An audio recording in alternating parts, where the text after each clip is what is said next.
삼성전자와 하이닉스가 시장을 이끌고 있지만 매기 확산은 좀처럼 나오지 않고 있습니다. 자, 시장 흐름을 어떻게 봐야 될지 3인의 전략에서 알아보도록 하겠습니다. 오늘 이 시간에는 NH투자증권의 김종수 연구원과 하나대투증권 멘토스의 김연봉 연구원 두 분 나와주셨습니다. 안녕하십니까? 안녕하세요. 시장 중심이 되는 키워드를 알아봅니다. 먼저 5위부터 3위까지의 키워드를 화면을 통해서 확인해 보도록 하겠습니다. 오늘의 5위 키워드는 국제유가 8일 만의 하락입니다. WTI 4월 인도분 기준 유가가 1.1% 하락한 108달러 56센트를 기록했습니다. 유가가 하락한 것은 8일 만입니다. 4위 키워드는 1월 경상수지 적자입니다. 1월 경상수지가 23개월 만에 적자를 기록했습니다. 시장에 미칠 영향력에 대해 알아봅니다. 3위 키워드는 엘피다 파산보호 신청입니다. 엘피다가 결국 파산보호 신청을 했습니다. 마이크론 테크놀로지가 7%대 급등한 데 이어서 국내에서 삼성전자와 하이닉스가 강세를 보이고 있습니다.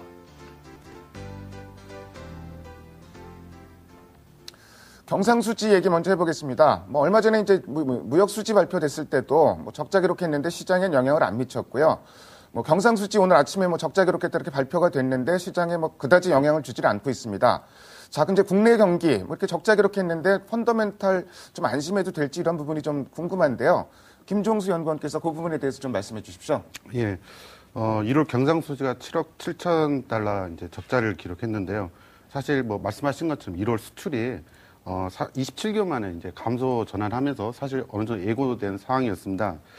이제 그 수출이 이제 감소했다는 점에서 또 경상수지는 이제 적자로 전환됐다는 점에서 이제 부정적으로 볼 수 있지만은 사실 1월 수출 감소 자체가 물론 이제 유럽 영향으로 인해서 수출이 좀 증가에 둔화된 그런 측면도 없지 않아 있습니다. 그렇지만은 역시 이제 1월 달에 우리나라를 포함해서 아시아 춘절 효과가 있습니다. 이 부분이 상당히 좀 크게 작용을 했습니다. 그런 측면이 이제 시장에 이미 이제 반영된 게 아닌가. 그래서 지금 2월 수출이 한 20% 증가를 넘었을 거 예상되는데요.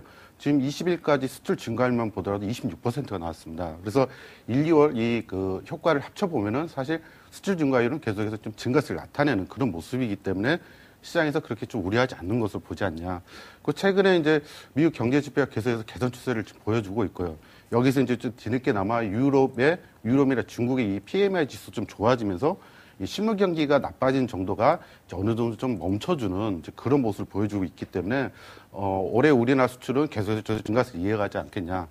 이런 상황에서 이제 작년에 아시겠지만 내수가 좀 하반기로 안 좋아졌습니다. 역시 이제 인플레이션 부담이 좀 가만히 돼서 좀 안 좋아졌는데 올해는 이제 이런 비용성 인플레이션 부담이 좀 완화될 것으로 보이고요. 이제 임금 인상도 좀 올라가면서 가격 구매력이 회복돼서 우리나라는 계속 좀 잠재 수준 회복을 가지 않겠냐. 그래서 사실 1월 경상수지가 표면적으로 안 좋아졌지만은 펀더멘털에 그렇게 크게 나빠지는 어떤 그런 신호를 보기에는 아직 좀 이르다 이렇게 볼 수 있을 것 같습니다. 자, 1월 경상수지나 무역수지나 사실은 설날, 춘절 이런 계절적인 요인이 많이 작용을 한 부분이 있고요. 사실 오늘 한은행에서도 이제 이거 발표하면서 관계자가 2월 경상수지는 1월 적자를 덮고도 남을 만큼 좀 크게 날 것이다 좀 이런 얘기했던 점. 그래서 2월 지표를 일단 좀 확인할 필요가 있을 것 같습니다. 오늘 가장 큰 뉴스는 아무래도 이제 어제 저녁에 발표됐지만 엘피다 파산보호 신청입니다. 당연히 마이크론 테크놀로지 7.7%가 올랐더라고요. 국내에서는 삼성전자, 하이닉스 역시 예상대로 강세고 심지어는 이제 그 엘피다 파산보호가 국내 기관의 매수세까지 좀 끌어내고 있는 상황인데요.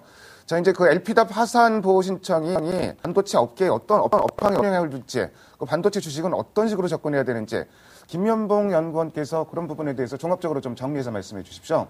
네, 일단 결론부터 말씀드리면 엘피다 파산 신청은 역시나 국내 반도체 종목군들의 수혜가 예상이 되고 오늘 급등은 갭으로 떠서 시작을 했지만 또 접근하기 쉽지는 않습니다. 그래서 나중에 조금 눌림목시 봐야 될 것 같은데요. 일단은 먼저 주가 상승을 좀 보고요. 나중에 업황 회복은 좀 뒤늦게 나타날 수가 있을 것 같습니다. 두 가지 자료 준비했는데요. 일단 과거에 키몬다 파산 당시의 주가 흐름을 삼성전자와 하이닉스 어떤 흐름이었는지 좀 보겠습니다. 삼성전자 하이닉스 그때 1월 23일 날에 키몬다 파산 신청이 나고 난 이후에 10영업일 만에 삼성전자는 17.6%, 하이닉스 37% 정도 상승을 보였고요. 그리고 3개월 후에는 삼성전자가 41%, 하이닉스 126%. 일단은 그때 당시에 지수가 반등하는 그런 좋은 금전적 영향도 있었지만 이 과거 사례를 본다면요, 역시나 수혜가 되고 하이닉스 파동이 큰 건 역시나 제품 미스가 반도체 쪽으로 뭐 집중이 되어 있기 때문에이라고 볼 수가 있겠고요. 그다음에 반도체 마켓시, 그러니까 MS 현황을 좀 봐야 될 것 같은데, 일단 D램 마켓 MS 부분에서 좀 자료를 좀 넘겨보면요, 작년 4분기 기준인데 삼성전자가 44%, 그다음에 하이닉스가 23.3%. 원래 마이크론하고 LP하고 MS가 비슷합니다. 12%인데 이번에 파산 신청을 하게 되고 뭐 다음 4월달에 만기 도래되는 채권이 상당히 많은 걸로 알고 있는데요.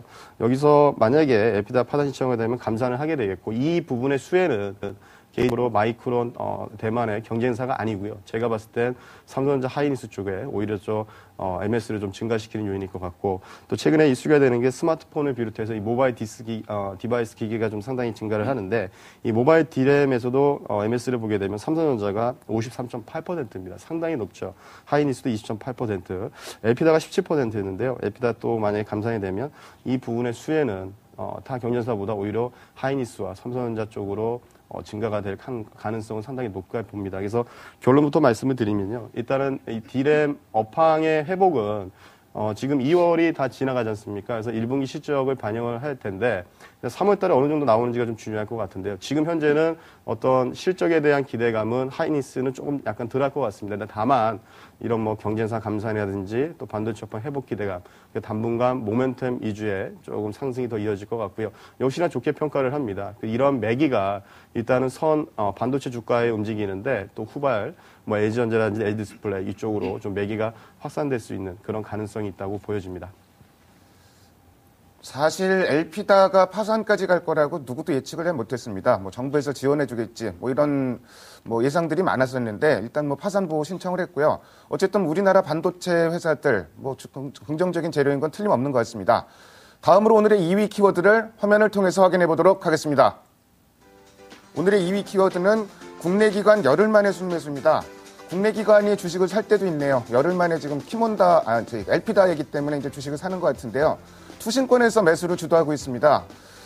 근데 이제 뭐 그 업종별로 이렇게 보면은 전기전자 말고는 그다지 뭐 그 사는 업종이 없습니다. 다른 업종은 뭐 매수세가 확인이 안 되고 있고, 외국인은 오늘 주식 팔고 있는데, 최근에 이제 뭐 그 글로벌 펀드에서 9주 만에 자금이 유출됐다 이런 얘기 들리고, 반면에 이제 내일 2차 LTRO가 이제 시행이 됩니다. 여러 가지 재료들이 좀 있을 것 같은데요.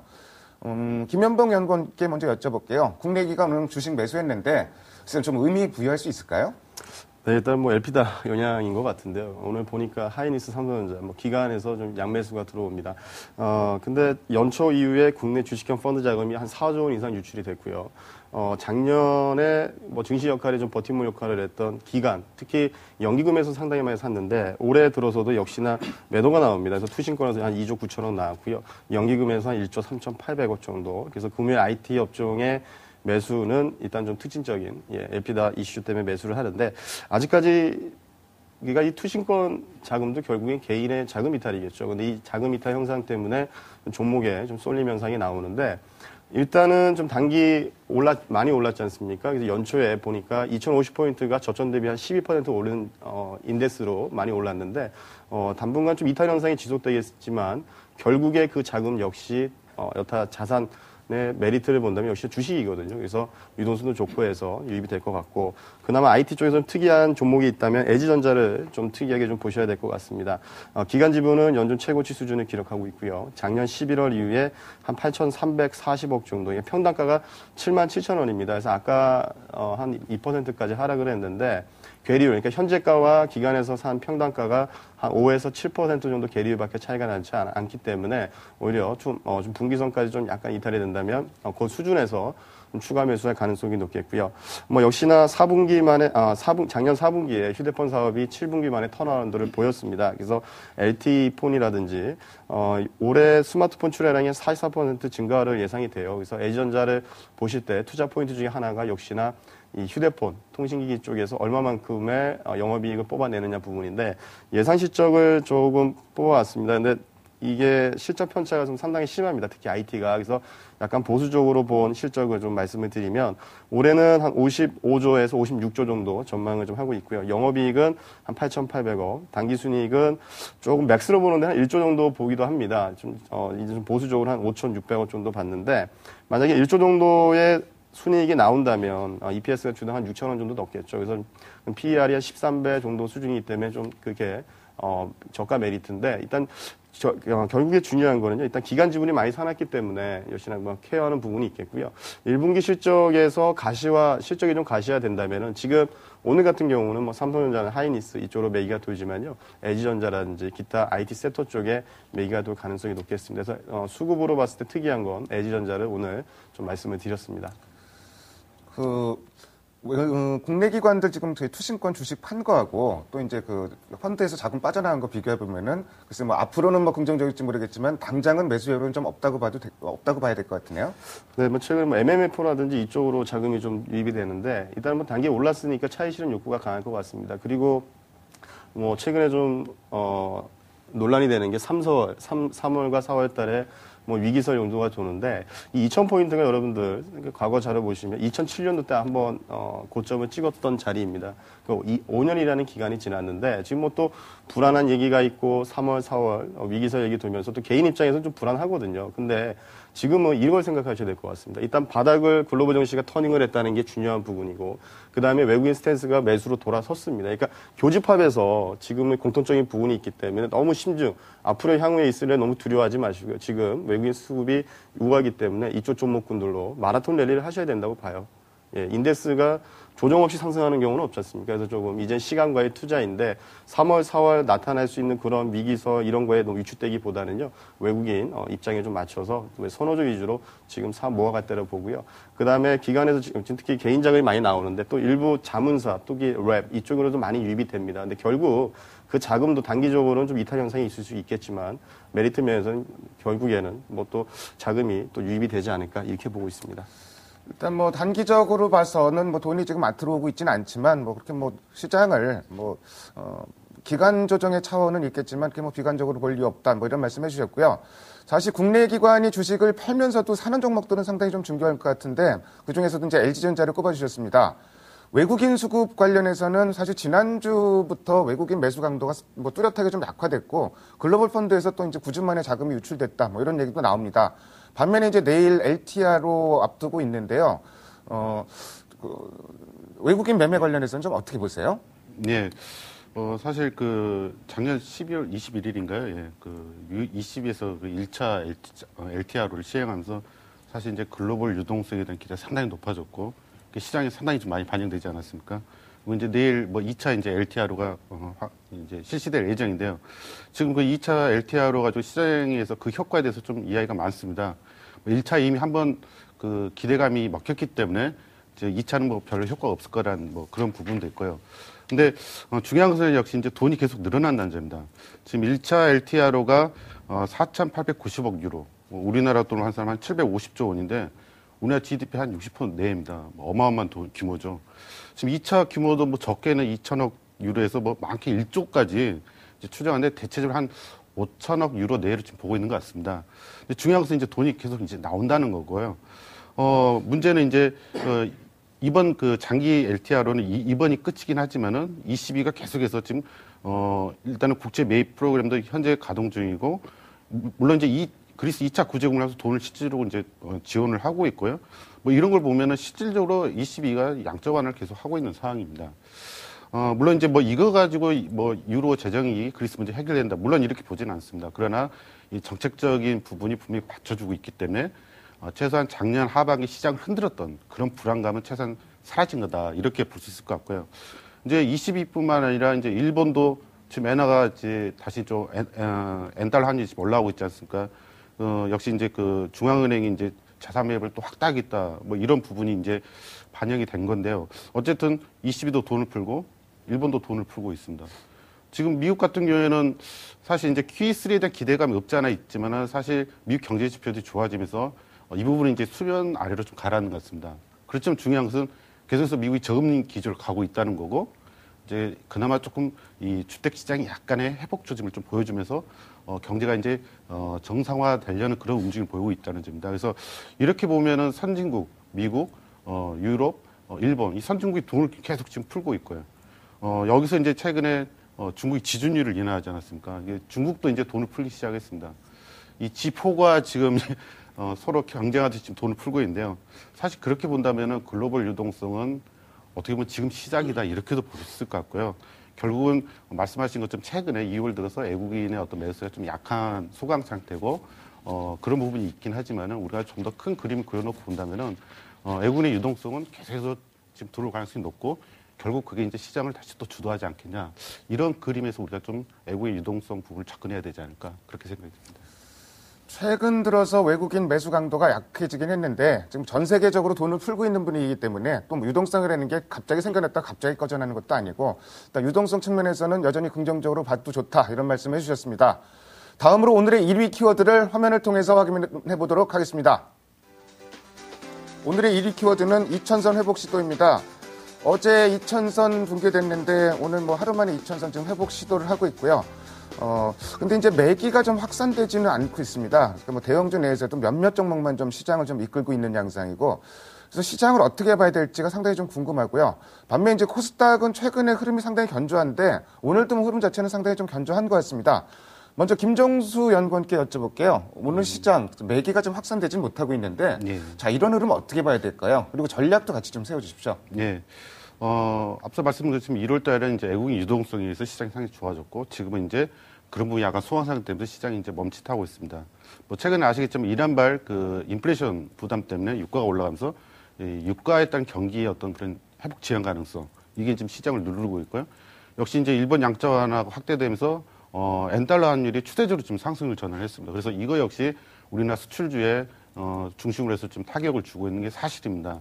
당장 뭐 실적을 보더라도 뭔가 이렇게 메리트가 있을 만한 정도로 기대가 아직 많이 높아지고 있는 부분도 아니고요. 그래서 시장은 이제 이런 부분들을 좀 걱정을 하고 있는데요. 사실 이제 우리가 한번 이 대지보 볼 필요가 있습니다. 유가가 왜 올라갈까요? 이란이 어떤 그런 그러니까 이란 말 그 지정학적 리스크가 군사적인 도발로 이루어지지만 않는다면은 유가 상승의 근저에는 수요 회복이 깔고 있다는 점입니다. 과거에 환율이 원화가 강세가 되면서 신흥국 통화가 강세가 되면 유가가 급등 레벨업을 하지 않았습니까? 그 흐름을 본다면은 결국 유가가 상승한다는 것은 결국 어떤 세계 경기 수요 회복 펀더멘털을 반영한 거 아닌가라고 볼 수 있고요. 엔화도 그렇게 우리가 한번 볼 수가 있습니다. 지금 양적 완화 때문에 전환한다지만 과연 이런 그 양적 완화 재료만 가지고 엔화가 과연 얼마까지 가치가 하락할 건가를 우리가 볼 필요가 있습니다. 근저에는 이 위험 자산에 대한 선호 증가, 즉 캐리티에 대한 수요 증가가 계속해서 나오면서 이제 엔화가 계속해서 좀 가치가 하락할 건데요. 중요한 것은 거기에는 이 세계 경제가 계속해서 괜찮다라는 부분이 깔려 있다는 점입니다. 그래서 우리가 그런 호흡에서 시장을 좀 일단은 단기적인 시장을 좀 누르고 있는데 이런 재료들은 좀 이런 긴 호흡에서 좀 접근할 필요가 있고요. 그런 가운데서 지금 재료들을 보시면 이제 호재로 본다면 이 글로벌 유동성 분명히 어느 순간에 다시 또 이런 부분이 강화될 겁니다. 또 미국 경기가 사실 작년만 해도 상당히 비관적이었는데 미국 경기가 이제 계속해서 좀 회복되고 있는 상황이고요. 그리고 이제 그 근저에는 보면 아시겠지만 유럽의 기업 체감 경기 지표가 좋아지고 있고 미국이 그 소비보다는 상대적으로 제조업 경기가 좋습니다. 아시겠지만은 이 선진국이 수출 국가라고 말하면 아직은 좀 이상하긴 하지만은 결국 신흥국의 수요가 커지면서 이 신흥국에 대한 수요 증가로 해서 선진국의 수출 증가가 지금 커지고 있습니다. 미국이나 유로 수출 비중이 10% 이하, 8%였다가 지금 15% 늘어나고 있습니다. 결국 이 금융 위기로 인해서 선진국 금융 불안이 많이 가중되긴 했지만은 결국은 신흥국 수요가 근저를 깔고 있기 때문에 결국은 이런 부분들이 어우러져서 다시 한번 시장에 좀 힘을 줄 수 있지 않겠냐. 그걸 이제 저는 중국 2월 수출이라든가 조만간 발표될 중국 2월 PMI 지수 이런 것들이 좀 좋아지면서 이제 시장이 뭔가 모멘텀 관점에서 턴하는 데 기대가 이제 많이 쌓이지 않게 이렇게 보고 있는데요. 뭐 그 전까지는 가격 조정보다는 이제 좀 기간 조정 성격으로 우리가 좀 접근하면 되지 않겠냐 그렇게 보고 있습니다. 사실 최근에 시장의 악재로 두 가지 악재로 나온 게 유가 상승과 이제 그 엔저 현상인데요. 이 두 가지를 반드시 나쁘게 볼 필요만은 없다 이런 말씀도 해주셨고 전반적으로 뭐 긍정적인 여건, 긍정적인 시장 흐름 가능하다 이런 말씀 해주셨습니다. 김현봉 연구원께는 코스닥 좀 여쭤볼게요. 요새 코스닥 굉장히 센데요. 네. 뭐 단기에 올랐다기보다는 추세적으로 좀 안정적으로 올라가는 것 같은데 계속 좀 좋게 봐도 될까요? 네, 뭐 작년에도 뭐 그 코스닥 시장은 좀 좋게 올해 좀 좋게 본다 말씀을 드렸었는데 뭐 당장이 있어요. 3월 달에도 뭐 제3시장 활성화 방안도 아마 발표가 있을 것 같고 그다음에 총선과 대선이 11년 만에 겹쳤고 또 이 그 후보자들의 또 정책 에 대한 기대감이 있는데요. 일단 좀 차트를 좀 보면서 말씀을 드리면 될 것 같습니다. 코스닥 지수 차트인데요. 예전에 한번 보여드린 것 같은데 좀 띄워볼까요? 예. 지금 현재 보면요. 한 3년간 계속 박스권에 있습니다. 박스권에. 그래서 지금 하향 돌파 움직임을 보이고 있는데 간단하게 말씀드리겠습니다. 또 뭐 대선과 총선 이런 정책 기대감이라든지 향후에 있을 주요 일정들이 많고 특히 또 삼성전자가 솔직히 말씀드리면 코스피 100 이내 실적, 영업이익 부분에서 30% 정도 차지를 하잖아요. 그래서 삼성전자의 후광이 예상되는 이 IT 부품주들의 실적도 상당히 상향되고 있기 때문에 이번에 올해 역시 코스닥 랠리가 이어진다고 높게 좀 생각이 되고요.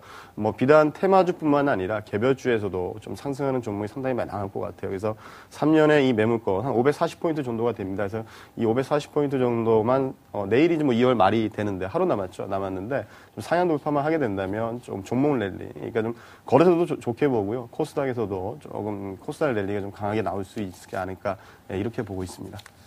어찌 보면은 코스닥 지수가 3년 동안 박스권 안에 갇혀 있었다. 그렇기 때문에 이제 뭐 강력한 매물대가 만들어져 있는데 상단 540포인트 정도 말씀해 주셨고요. 이 매물대를 돌파하면 원래 이제 탄력이 좀 강화되는데 그런 흐름도 일정 부분 기대해 볼 수 있지 않나 이런 말씀도 같이 해주셨습니다. 지금까지 5가지 키워드를 통해서 오늘 시장의 흐름을 살펴봤습니다. 두 분 말씀 잘 들었습니다. 감사합니다. 감사합니다. 네.